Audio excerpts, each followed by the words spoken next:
Hello, it's me Rumi. সবাই কেমন আছো? নিশ্চয়ই অনেক ভালো আছো। আমিও আল্লাহর রহমতে অনেক ভালো। আর দীর্ঘ 3 বছর পরে আমি আবার চলে এসেছি কলকাতাতে। তো অলরেডি আমি কলকাতাতে চলে এসেছি। আর এখন মেবি 3:30টার মতো বাজে। আমি ল্যান্ড করেছি হচ্ছে বাংলাদেশ টাইম 8টা 40-এ। আর এখন আমি আমার রুমে তো ফ্রেশ হয়ে নিয়েছি, এখন বাইরে যাচ্ছি খাওয়ার জন্য। আর আমি এবার উঠেছি হচ্ছে প্যারালেস ইন হোটেলে, নিউ মার্কেটের পাশেই। আর ঢাকা থেকে কলকাতা মানে আমার রুম অবধি আসা পর্যন্ত ভিডিওটি তোমরা দেখতে থাকো, নিশ্চয়ই তোমাদের অনেক ভালো লাগবে। এবারে আমার ফ্লাইটটা ছিল হচ্ছে সকালে। তো আমি খুব সকালে ঘুম থেকে উঠে অলরেডি এয়ারপোর্টে চলে এসেছি। যেহেতু এটা ফেব্রুয়ারি মাসে ছিল, তো হালকা হালকা শীত ছিল, তো আমি শীতের ড্রেস পরে নিয়েছি। আর সকালবেলা একটু শীত বেশিই ছিল। সকালবেলা রাস্তায় তেমন জ্যাম ছিল না, কুইকলি আমি চলে এসেছি। তো এখন আমি অলরেডি এয়ারপোর্টের মধ্যে ঢুকে পড়েছি। এখন আমি হচ্ছে আমার বোর্ডিং পাসটা নিয়ে নেব। আমি দীর্ঘ 4 বছর পরে হচ্ছে কলকাতাতে যাচ্ছি। খুবই এক্সাইটেড ছিলাম, কারণ কলকাতা আমার অনেক ভালো লাগে। আর কলকাতাতে আমার অনেক ফ্রেন্ড আছে, তাদের সাথে দেখা হবে। তো অলরেডি আমি আমার বোর্ডিং পাস নিয়ে নিয়েছি। এখন আমি সিকিউরিটির জন্য যাব। আর যেহেতু সিকিউরিটিতে ভিডিও করা অ্যালাউ না, সেহেতু আমি ভিডিও করব না। আর সকালে চলে এসেছি, তো কুইকলি আমি আমার সিকিউরিটি চেক শেষ করে দেন আমি লাউঞ্জে যাব। তারপরে সেখানে আমি আমার হালকা পাতলা নাস্তা সেরে নেবো। এটা অনেক সকালবেলা ছিল। আর যেহেতু সকালে আমার ফ্লাইটটা ছিল, এজন্য কিন্তু আমার ঘুমটাও ঠিক মতো হয়নি, কারণ একটা টেনশন কাজ করছিল এত সকালে বাসা থেকে এয়ারপোর্ট অবধি আসা। আর আমরা সবাই জানি যে কম বেশি ইন্টারন্যাশনাল ফ্লাইট হলে আমাদের অন্তত পক্ষে 2-3 ঘন্টা আগেই এয়ারপোর্টে পৌঁছাতে হবে। তো সেই একটা টেনশনের কারণে কিন্তু আমি ঠিকমতো ঘুমাতে পারিনি। আর এবারের আমার ফ্লাইটটি ছিল হচ্ছে বিমান বাংলাদেশে। আর আমি অলরেডি কিন্তু সিকিউরিটি চেক মানে শেষ করে চলে এসেছি। এখন আমি আছি হচ্ছে ইউসিবির লাউঞ্জে। যদিও আমার এক্সেস আছে হচ্ছে সিটি ব্যাংকের লাউঞ্জে, কিন্তু আমার এক ছোট ভাই জব করে হচ্ছে ইউসিবিতে, তো সে বলে রেখেছিল। আর আমিও চিন্তা করলাম, এর আগে যখন আমি নেপাল গিয়েছিলাম তখন সিটি ব্যাংকের লঞ্চ আমি দেখেছি, এই জন্য ভাবলাম যে এবার ইউসিবির লাউঞ্জটা আমি দেখি, তাদের খাবার দাবার বা পরিবেশটা কেমন। যেহেতু অনেক সকাল ছিল আর আমার ফ্লাইটও এবার সকালেই ছিল, আর আমি সবার আগেই চলে এসেছি। আমার সব কিছু কমপ্লিট করে আমি লাউঞ্জে বসে পড়েছি নাস্তা করার জন্য। আর আমি কিন্তু সর্বপ্রথম এসেছি, আমার আগে কিন্তু কেউ আসেনি, আমার পরে অনেক গেস্ট এসেছে। এদের লাউঞ্জটা আমার কাছে মোটামুটি ভালোই লেগেছে, পরিবেশটা। আর এদের খাবারগুলোও মোটামুটি ভালো ছিল। এদের খাবারের মধ্যে সব থেকে বেশি আমার ভালো লেগেছে হচ্ছে গরুর মাংসটা। তো তোমরা যদি কেউ ইউসিবি লাউঞ্জে যাও, তাহলে অবশ্যই এদের গরুর মাংসটা ট্রাই করে দেখতে পারো। তো সর্বশেষ আমি হচ্ছে একটা কফি খেয়ে নিলাম। সকালবেলা এভাবে নাস্তা করা হয় না, কিন্তু আজকে একটু বেশি নাস্তা করে ফেলেছি। আমার সিটটাও অনেক ভালো একটা সিট ছিল, মেবি 3 নাম্বার সারিতে আমার সিটটা ছিল। তো সকালবেলা দেখতেই পাচ্ছ সবাই সবার কাজে ব্যস্ত। আর এখন বাজে হচ্ছে 7:55। আর তোমাদের একটা কথা বলি, আমি খুব রিল্যাক্সের সাথে হচ্ছে লাউঞ্জে খাওয়া দাওয়া করছিলাম। তো আমার লাস্ট যে সিকিউরিটি কল থাকে সেটা থেকে আমাকে বারবার ডাকছিল। আমি আসলে এবার একটু মিস্টেক করে ফেলেছি। তো লাস্ট প্যাসেঞ্জার ছিলাম হচ্ছে আমি, এজন্য আসলে একটু বকাও শুনেছি। আর কিছুক্ষণ লেট হলে হয়তো আমাকে ছেড়ে চলে যেত। আমি প্লেনে বসার পরে চিন্তা করছি যে যদি আমার ফ্লাইটটা মিস হতো তাহলে অনেক বড় একটা লস লেগে যেত। খাবার দিয়েছিল, এর মধ্যে আমার একদম ভালো লাগেনি খেতে। আমি জাস্ট বারটা খেয়েছিলাম। এখন বাজে হচ্ছে 8:11। অলরেডি আমি কলকাতাতে চলে এসেছি। আমি খুবই এক্সাইটেড ছিলাম, কারণ প্রায় 4 বছর পরে আমি আবার কলকাতাতে আসছি। সবার সাথে দেখা হবে, ঘোরাঘুরি করব, অনেক শপিং করব, অনেক কিছু প্ল্যান আছে। আর পুরো প্ল্যানটাই আর পুরো জার্নিটাই আমি একা একা প্ল্যান করেছি আর কি। আর একা ঘুরতে ভালোই লাগে। যদি কখনো কারোর মন খারাপ থাকে, তাহলে আমি বলবো কোথাও কোনো জায়গাতে একা বের হয়ে যান, সেটা ছেলে বা মেয়ে যে কেউ হতে পারে, দেখবেন অনেক বেশি ভালো লাগবে। তো আমরা গাড়িতে ওয়েট করছি। এখন আমাদের এই গাড়িটা নিয়ে যাবে এয়ারপোর্টে। তারপরে এয়ারপোর্টের থেকে আমি আমার ব্যাগটা কালেক্ট করে দেন আমি আমার হোটেলে চলে যাব। আমার কাছে একদমই মনে হচ্ছে না যে আমি 3-4 বছর পরে কলকাতাতে এসেছি। আমি মনে মনে অনেক বেশি খুশি ছিলাম। আর আমি কিন্তু আমার ফ্রেন্ডদেরকে বলিনি যে আমি আসছি, ওদের বাসায় যেয়ে আমি সারপ্রাইজ দেব। তারা জানে যে আমি আসব, কিন্তু আমি যে আজকে যাব সেটা তারা জানে না। তো এই জন্য আমি তাদেরকে কিছু বলিনি। আর যদি আমি বলতাম তাহলে তারা আমাকে এয়ারপোর্টে নিতে আসতো কষ্ট করে। তো আমি ভাবলাম যে না, এবার আমি তাদেরকে কষ্ট করে সারপ্রাইজ দিব। আর আমি কিন্তু ভিডিওতে ভয়েস ওভারটা পরে দিচ্ছি, তো আমি তাদেরকে সারপ্রাইজ দিতে পেরেছি। তো যাই হোক, এখন আমি যাচ্ছি হচ্ছে আমার লাগেজ কালেক্ট করার জন্য। আমার লাগেজটা কিন্তু চলে এসেছে। যেহেতু সকালবেলা ছিল সেজন্য মানুষজন কিন্তু একদমই কম ছিল, আর যারা হচ্ছে বাংলাদেশ থেকে এসেছে তাদেরই লাগেজ এখানে সবাই কালেক্ট করছে। তো আমি লাগেজ নিয়ে অলরেডি ইমিগ্রেশন কমপ্লিট করে বের হয়ে এসেছি। ইমিগ্রেশনে তেমন কিছুই জিজ্ঞাসা করেনি, জাস্ট আমি যে একটা ছোট চিরকুট তারা টাইপের দেয় সেটা পূরণ করে দিয়েছি, দেন বের হয়ে চলে এসেছি। অনেকেই অনেক সময় অনেক ধরনের প্রশ্ন করে থাকে, আর আমি যেহেতু এই ইন্ডিয়াতে অনেকবার এসেছি এই জন্য আসলে আমাকে তেমন কোনো প্রশ্নই করেনি। তো এয়ারপোর্ট থেকে আমি একটা ট্যাক্সি নিয়ে নিয়েছি, আর এবার আমি যাচ্ছি হচ্ছে আমার হোটেলে। আর এই হলুদ ট্যাক্সিগুলো দেখতে আমার অনেক বেশি ভালো লাগে। অলরেডি আমি হোটেলে চলে এসেছি। এটা হচ্ছে আমার হোটেলের এন্ট্রেন্স লবি। যেহেতু আমার চেক ইন ছিল হচ্ছে 12টার দিকে, তো আমি যেহেতু অনেক সকালে চলে এসেছি, আমি তাদেরকে একটু রিকোয়েস্ট করেছি যে যদি আমার রুমটা খালি থাকে তাহলে তারা একটু কুইকলি যেন আমাকে দিয়ে দেয়। আমি এবার উঠেছি হচ্ছে নিউ মার্কেটে প্যারালেস ইন হোটেলে। হোটেলটা অনেক বড়, 2টা টাওয়ার একসাথে অ্যাডজাস্ট করা। হোটেলের সবকিছু আমার কাছে অনেক বেশি ভালো লেগেছে, কিন্তু এখানে একটা নিয়ম আমি নতুন দেখলাম।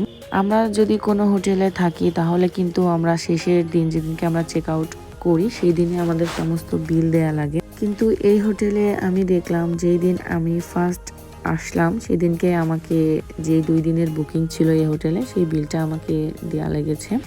আমার এই হোটেলের রুম ভাড়া পড়েছে হচ্ছে 6,500 করে এক রাত, আর সাথে আছে হচ্ছে ফ্রি ব্রেকফাস্ট।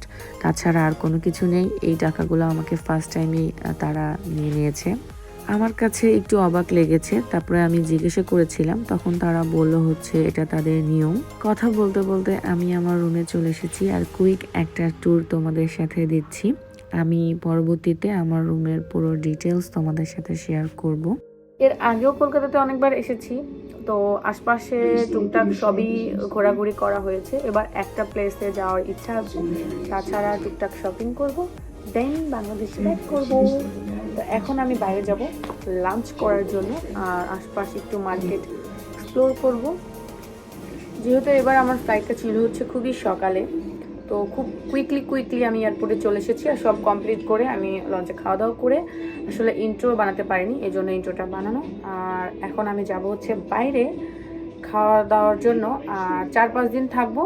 এই 4-5 দিনের ছোট ছোট ক্লিপ আমি এক ভিডিওতে দেওয়ার চেষ্টা করব, কারণ এর আগেও আমি অনেকবার এসেছি আর আমার চ্যানেলে আছে আগের ভিডিওগুলো, সেগুলো তোমরা দেখে নেবে। চেষ্টা করব এটা একটু আপডেট করার জন্য। কথা বলি সেটা হচ্ছে আমার চ্যানেলটা কিন্তু অবশ্যই সাবস্ক্রাইব করবে, আর বেল আইকন টিপে রাখবে, লাইকও করবে, অবশ্যই কমেন্টস করবে। তো তোমরা যদি ভিডিও দেখো, ভালো থেকো, বাই। এখন আমি সব কিছু গুছিয়ে দেন আমি আমার ফ্রেন্ডকে সারপ্রাইজ করেছি। তারপর ওদের সাথে রাতে একটা জায়গাতে খেতে এসেছি। ও আগে ননভেজ খেত, কিন্তু এখনো ভেজ খাই। তো ওর সাথে একটা স্পেশাল একটা অনেক ভালো হোটেলে আমাকে নিয়ে এসে, যেখানে খুব ভালো নাকি ভেজিটেবল বা ভেজ খাবার পাওয়া যায়। তো আমরা খাবার অর্ডার দিয়ে দিয়েছি। এখন রাতের খাবারটা খেয়ে একটু ডেজার্ট আইটেম দেখছি। এখানে অনেক ধরনের মিষ্টান্ন ছিল, এখান থেকে কিছু মিষ্টিও আমরা খেয়েছি। তারপরে আমি আমার রুমে চলে যাব। খাবারটা কিন্তু মোটামুটি ভালোই ছিল, কিন্তু আমার ভেজিটেবল এত বেশি ভালো লাগে না। আমি হচ্ছে ননভেজ পারসন। তো তারপরে রুমে চলে এসেছি। এটা হচ্ছে পরের দিন। তো পরের দিন সকালে হচ্ছে আমি ঘুম থেকে উঠে এখন নাস্তা করতে যাচ্ছি। যেহেতু এবারের ট্যুরটা আমি টোটালি রেস্ট করতে চেয়েছি, রিল্যাক্স করতে চেয়েছি, এই জন্য আসলে বেশি ভিডিও করা হয়নি। আমি ছোট ছোট ক্লিপ রেখেছিলাম, সেগুলোই তোমাদের সাথে শেয়ার করছি। এই যে সামনের জায়গাটা হচ্ছে নিউ মার্কেট। আমার হোটেল থেকে বের হইলেই রাস্তার পাশ দিয়ে কিন্তু মার্কেটগুলো বসে। আর আমার হোটেলটা 2টা বড় বড় বিল্ডিং মিলে একটা হোটেল। তো এখন আমি অলরেডি চলে এসেছি, আর তারা হোটেলটাকে অনেক সুন্দর করে ডেকোরেশন করে রেখেছে। আর আমি এখানে নাস্তা নিয়ে নিয়েছি। যেহেতু আমি একা ছিলাম এই জন্য খুব সুন্দর একটা পরিবেশে সিঙ্গেল টেবিলে বসে ইচ্ছে মতো নাস্তা নিয়ে এসে নাস্তাটা সেরে নিচ্ছি।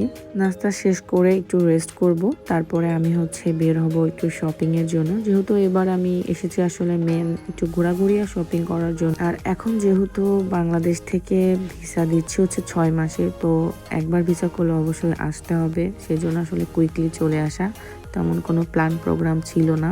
যেহেতু অনেকদিন পর এসেছি, অনেকেই অনেক কিছুর অর্ডার করেছে, কিন্তু বিলটা আমাকেই দিতে হবে। তো এবার অনেক শপিং করেছি। শপিং শেষ করে আমি অলরেডি আমার রুমে চলে এসেছি। শপিং করতে করতে আসলে লাঞ্চ করার টাইম পাইনি, এই জন্য আমি খাবার নিয়ে এসেছি। এই নিউ মার্কেটে একটা ওয়াও নামের রেস্টুরেন্ট আছে, সেখান থেকে আমি খাবারটা নিয়ে এসেছিলাম। আমি ফ্রুটস খেতে অনেক বেশি পছন্দ করি, তো এই জন্য কিছু ফ্রুটস নিয়ে এসেছি রাতে খাওয়ার জন্য। এখানে সবগুলো জুতা, সবার জন্য জুতা নিয়েছি। আর দুপুরের খাবারটাই রয়ে গেছে, সেটা অবশ্য খাবো না। আমার বেডের অবস্থা মানে রুমের অবস্থা দেখতেই পাচ্ছ। রাতে আর কোথাও যাইনি, সকালবেলা এটা পরের দিন। যেহেতু এবারে ট্যুর টোটালি রেস্ট এবং রিল্যাক্সে, তো একটু রেস্ট করব, দেন আমি বের হয়ে যাব। হ্যালো, কেমন আছো সবাই? আজকে আমার 3rd ডে। তো এই হোটেল থেকে আমি চেক আউট করব। এখন পর্যন্ত জানি না, 12টার দিকে চেক আউট করতে হবে। আমি কথা বলে এসেছি 12:30টায় চেক আউট করতে পারবো। আর নাস্তা করে আসলাম। আর এখন কোন হোটেলে যাব এটা জানি না, যেটাতে যাই তোমাদের সাথে শেয়ার করব। আর আজকে আমার outfit of the day. Already 2 দিন আমার হয়ে গেছে, এটা 3য় দিন আমি অন্য একটা হোটেলে এসেছি। এটা দি গ্র্যান্ড ওবেরয়। আমার হোটেল থেকে যে একটা বড় এরিয়া তোমাদেরকে আমি দেখিয়েছিলাম, সেই হোটেলটাই এটাও একটা 5 স্টার হোটেল। আর এটাও কিন্তু নিউ মার্কেটেই অবস্থিত।